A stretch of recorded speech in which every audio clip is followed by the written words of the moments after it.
Hello दोस्तों, स्वागत है मेरे यूट्यूब चैनल रोजगार विद पुलिस वाला में। कैसे हैं आप सभी? आशा करता हूं आप सभी अच्छे होंगे और आपकी तैयारी अच्छी चल रही होगी।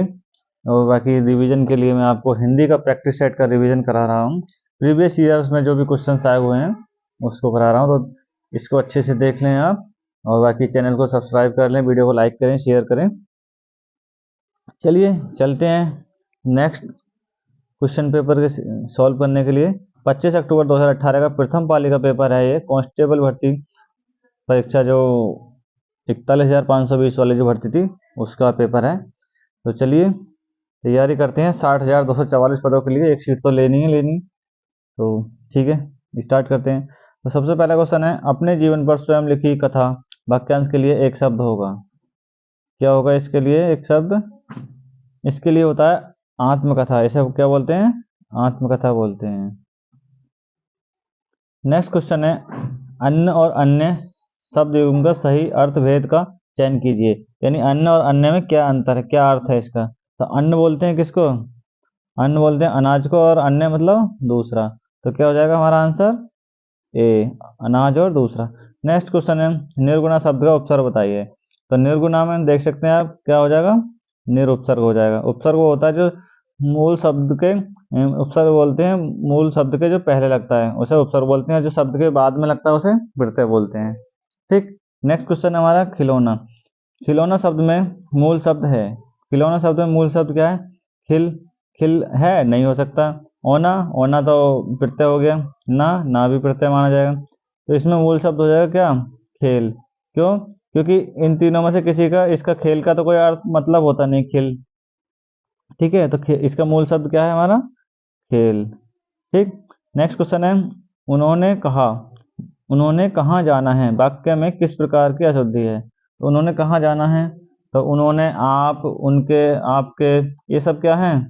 ये सब है सर्वनाम संबंधी अशुद्धि मानी जाएगी। ठीक है। नेक्स्ट क्वेश्चन है, स्वर संधि में किसका मेल होता है? तो नाम से पता चल रहा है स्वर संधि में किसका मेल होगा? स्वरों का। स्वर संधि की परिभाषा ये होता है, स्वरों के मेल को स्वर संधि कहते हैं। ठीक है। नेक्स्ट है, समासिक पद को तोड़ना क्या कहलाता है? यानी समासिक पद को तोड़ना क्या कहलाता है? समासिक पद को तोड़ना कहलाता है समास विग्रह। ठीक। नेक्स्ट है, कर्म वाच्य में प्रधान होता है। तो कर्म वाच्य में क्या प्रधान होता है? कर्म वाच्य में कर्म प्रधान होगा, ऑब्वियसली बात है। फिर चलिए नेक्स्ट क्वेश्चन आता है हमारा, जिन शब्दों में लिंग वचन कारक आदि के कारण कोई परिवर्तन नहीं होता वह क्या कहलाते हैं? तो ये बताया क्या कहलाते हैं? अव्यय। अव्यय वो शब्द होते हैं जिसमें कोई परिवर्तन नहीं होता है, यानी कि लिंग वचन कारक आदि कारण कोई परिवर्तन नहीं हो, उन्हें अव्यय कहलाते हैं, या अविकारी शब्द कहते हैं। ठीक। नेक्स्ट है, ये चिन्ह, इस चिन्ह विराम चिन्ह का नाम क्या है? तो इसको सबको पता है क्या चिन्ह क्या है? ये प्रश्नवाचक, यानी क्वेश्चन मार्क जो बोलते हैं। ठीक। मुहावरे अपना सामान्य अर्थ न देकर खाली स्थान अर्थ प्रकट करते हैं। तो क्या अर्थ प्रकट करते हैं? विशेष अर्थ प्रकट करते हैं। ठीक है, जैसे ऊँट के मुंह में जीरा। तो क्या है? सामान्य अर्थ तो है नहीं, ऊँट के मुंह में जीरा देखें तो उसका मतलब है कि किसी ज्यादा चाहने वाले के लिए बहुत कम मिलना। ठीक है। नेक्स्ट है, एक पंथ दो काज। एक पंथ दो काज लोकोक्ति का अर्थ है, तो उसका मतलब होता है एक ही काम के दो फायदे। ठीक है, यानी एक काम से दो लाभ। हास्य रस का स्थायी भाव। हास्य रस का स्थायी भाव क्या होता है? हास। कुंडलीय छंद में कितने चरण होते हैं? तो कुंडलीय चरण में होते हैं कितने? 6 चरण। कितने? 6 चरण होते हैं। पहले दो होते हैं रोला के, सॉरी दोहा के, और दूसरे दोहा, और 4 होते हैं रोला के। ठीक है, तो दोहा प्लस रोला मिलकर क्या बनता है? कुंडलीय बनता है। ठीक। तो क्या बताया था कुंडलीय में? 2 चरण दोहा और जी 4 चरण रोला के, और प्रत्येक चरण में कितनी मात्रा होती है?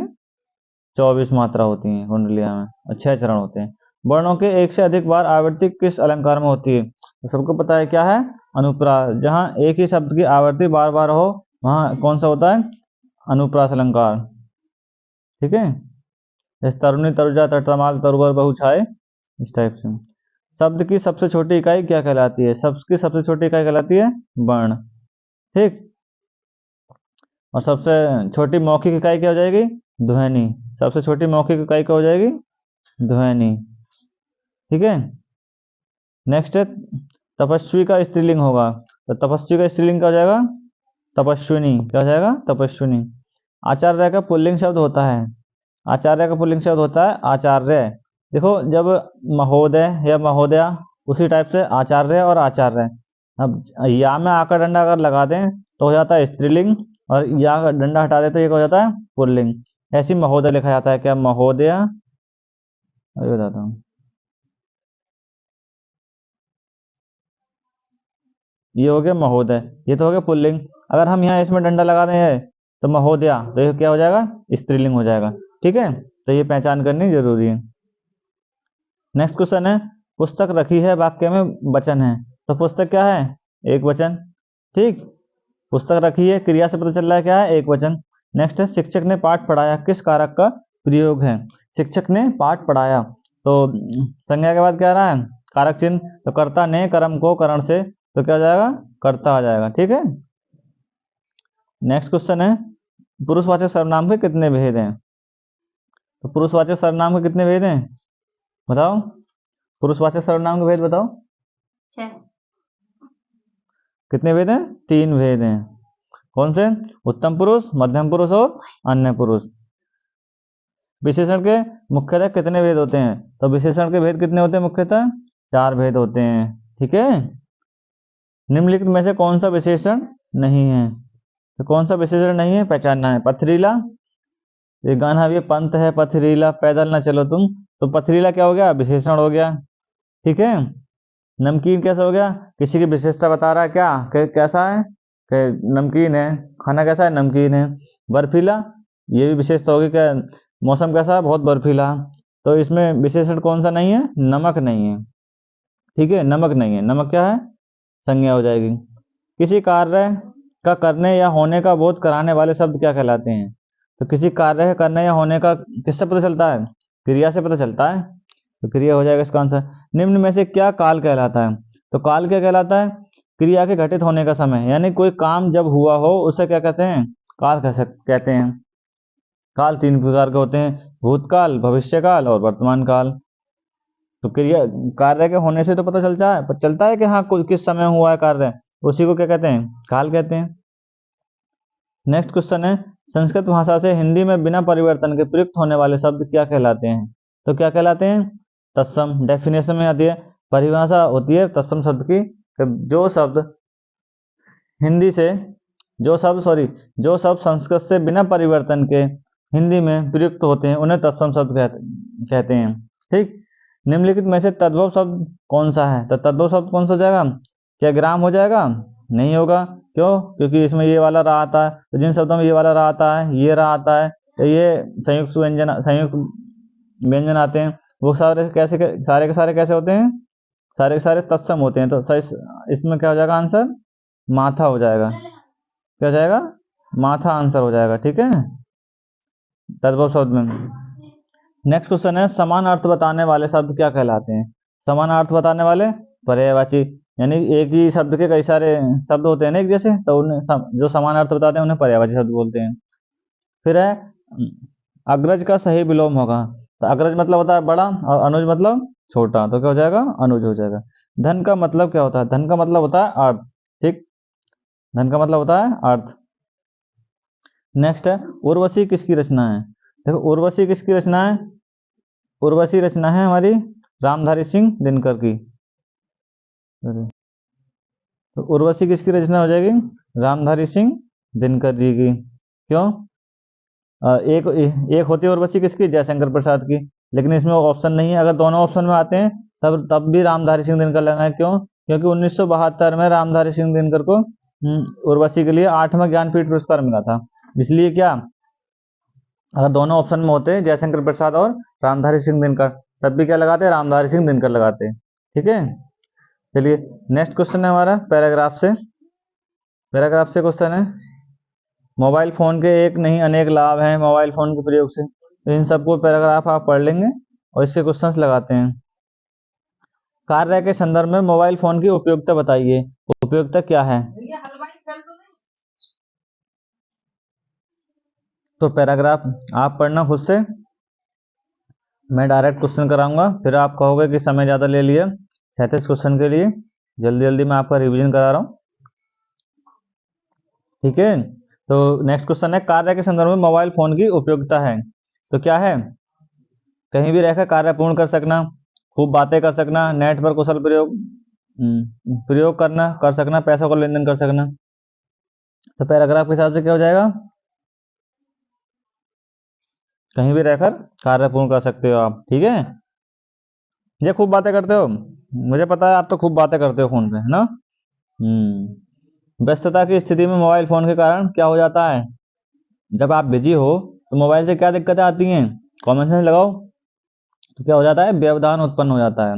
मान लो कहीं आप मीटिंग में हैं, कहीं और बार बार किसी को फोन आ रहा है, तो क्या हो जाएगा, इरिटेट हो जाएगा, दिक्कत हो जाएगी ना, बार बार फोन साइलेंट नहीं करा होगा तो उसमें। फिर नेक्स्ट क्वेश्चन है, मोबाइल फोन जहाँ सुखद है वहीं दुखद भी है, सबको पता है। मोबाइल फोन के प्रयोग में सावधानी बरतने से क्या होगा, क्या होगा, लाभ होगा। अगर अच्छी जगह यूज करोगे, जैसे इस टाइम में अगर आप पढ़ने में यूज करोगे तो पढ़ाई होगी, सिलेक्शन होगा यूपी पुलिस में, कांस्टेबल बन जाओगे। अदरवाइज फिल्में देखोगे तो फिल्में देखते रह जाओगे, कुछ नहीं कर पाओगे, ठीक है। गलत यूज भी है इसके, सही यूज भी है, तभी कहा है कि मोबाइल फोन जितना सुखद है उतना दुखद भी है, ठीक है। नेक्स्ट क्वेश्चन, मोबाइल फोन के प्रयोग में सावधानी बरतने से क्या लाभ है, वो क्या बरतने से क्या होता है, तो क्या होता है, लाभ होता है, पता अभी बता ही दिया। गद्यांश का उचित शीर्षक होगा, तो उचित शीर्षक क्या हो गया, इसे पढ़ लेना सही से, मोबाइल फोन, यानी मोबाइल फोन के बारे में बताया ना इसमें डिटेल में, क्या क्या है, कैसे मोबाइल के क्या फायदे हैं, क्या नुकसान है, कैसे कैसे हमें इसकी सावधानी बरतनी चाहिए, किस टाइप से यूज करना चाहिए। नेक्स्ट क्वेश्चन है, कौन सी कृति कौन सी कृति महादेवी वर्मा की है, तो कौन सी है, नीरजा। नीरजा किसकी है, महादेवी वर्मा की, ठीक है। और यामा भी महादेवी वर्मा की है, कामायनी जयशंकर प्रसाद की है, साकेत अभी याद नहीं आ रहा है, साकेत का शायद जयशंकर प्रसाद की है साकेत भी। तो ये थे हमारे 37 क्वेश्चन, हिंदी के 37 क्वेश्चन ही आएंगे आपके, अच्छे से तैयार कर लो, हिंदी और रीजनिंग अच्छे से याद कर लो, ठीक है। बाकी तैयारी करते रहो अच्छे से, जिससे सिलेक्शन आपका पेपर की आपकी डेट फिक्स हो ही चुकी है 18 फरवरी को, और जहाँ तक है 18 फरवरी को हो जाएगा। और फॉर्म जिसका नहीं पड़ा हो अभी भी जल्दी जल्दी अपने फॉर्म डाल दें, जिससे कि फॉर्म डालने में कोई दिक्कत ना हो। अगर किसी को कोई फॉर्म में त्रुटि हो गई तो उसके करेक्शन के लिए भर्ती बोर्ड ने दे रखा है, नोटिस आ गया है, इस पर मैंने वीडियो बनाई है कि कोई भी करेक्शन आपका, कोई भी कॉलम में कोई भी दिक्कत है, गलत भर दिया है, कुछ हो गया है, तो उसको आप सही कर सकते हैं। उसकी डेट दे रखी है आपकी 17 और 18 जनवरी, ठीक है। तो उससे पहले जिसके भी फॉर्म नहीं हुए हैं अभी तक, 16 जनवरी इसकी लास्ट डेट है, तो 16 जनवरी तक आप उससे पहले पहले भर ले, यानी कि कल का दिन बचा है और परसों 2 दिन बचे हुए हैं बीच में, उसके बाद हो सकता है साइट बिजी हो और डेट बढ़ने की कोई उम्मीद भी नहीं लग रही है इसकी, जो डेट बढ़ जाए फॉर्म की। तो इसलिए जल्दी से जल्दी अपने डॉक्यूमेंट जिससे कंप्लीट नहीं हुए हैं वो डॉक्यूमेंट अपने कंप्लीट करा के फॉर्म अप्लाई कर दें। बाकी तैयारी पे पूरा ध्यान रखें, चलिए ठीक है। और अगर वीडियो अच्छी लगी हो तो लाइक करें, शेयर करें, चैनल को सब्सक्राइब करो यार, बढ़ाओ जरा, सब्सक्राइबर बढ़ाओ, अपने दोस्तों में शेयर करो, सबको फायदा मिलना चाहिए ना क्वेश्चंस का, इंपॉर्टेंट क्वेश्चंस हैं सारे, इसी टाइप के आपके क्वेश्चंस आएंगे। ठीक, जय हिंद।